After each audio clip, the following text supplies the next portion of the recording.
Eguerdion Joseba, Andoni naiz, Azta Nutriziotikan. Gaurkoan, entrenamendu baten ostean, berreskuratzeko jan behar ditugun elikagai desberdinei buruz hitz egingo dugu. Lehenik eta behin, jakin behar duguna da, entrenamendu batean zer gertatzen den. Entrenamendu batean, batik bat bi gauza gertatzen dira. Bat, energia gastu bat, eta bestaldikan zuntz hausturak. Orduan, zer egin behar dugu? Mantenugai desberdina ditugu eta bakoitzak bere funtzioa du. Hau da, karbohidratuak guri funtzio energetiko bezala funtzionatzen digute eta proteinak funtzio estrukturala dute. Zer esan nahi du funtzio estrukturalak? Puskatzen den materia edo gorputzen dugun materia desberdinak sortzeko gai direla.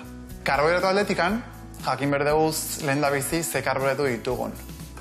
Ogila, tortak, arroz tortak edo arto torta ditugu, oloa edo arroz puztua edo estia, bai, bilatu berdeguna da karbohidratuak alik eta sinpleenak izaten bere absortzio maila azkarragoa izan dadin.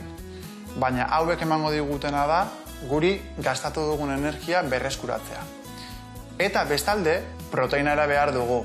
Esan dudan bezala, honek puskatu ditugun zuntzak, muskulako zuntz hauek, konpontzen laguntzen baitute.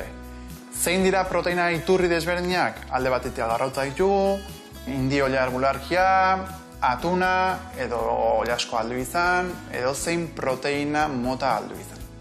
Proteina eta karbohidratuz aparte, gogoratu behar dugu, entrenatzen dugun momentuan izerditu egiten dugula, eta horregatik ere oso garrantzitsua da likido formako elikagai desberdinak sartzea. Batez ere galdu dugun ur hori ere rekuperatu eta hidratazio maila ere igo aldaren.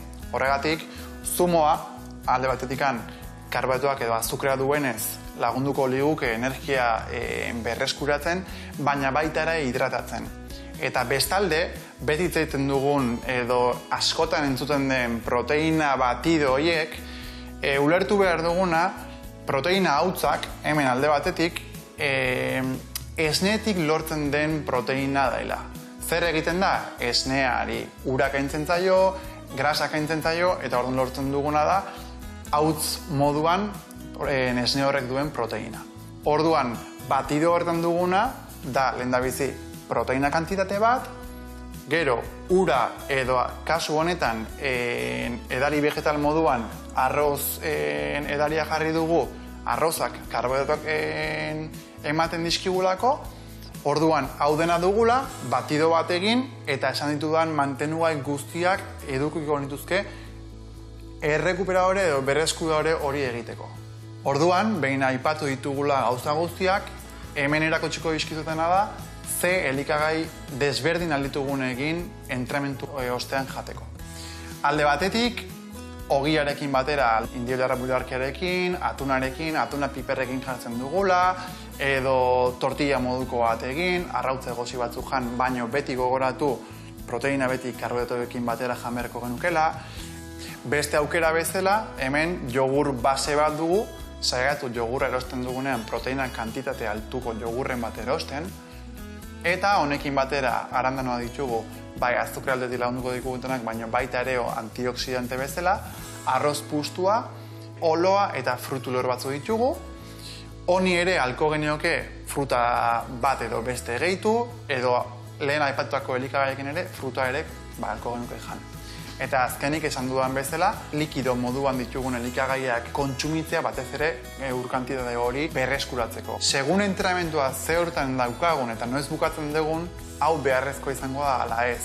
Entrenamendua bukatu eta 30 minututik 2 ordu bitarte horretan gure gorputzak mantenugaiak hobeto xurgatzen ditu eta hobeto berreskuratzen dituen beharrak.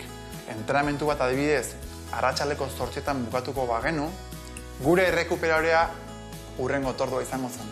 Kasu honetan, afaria.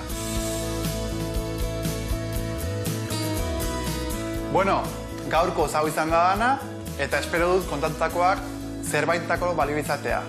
Gogoratu, aktiboak izan eta entrenamendu ostean ondo elikatu.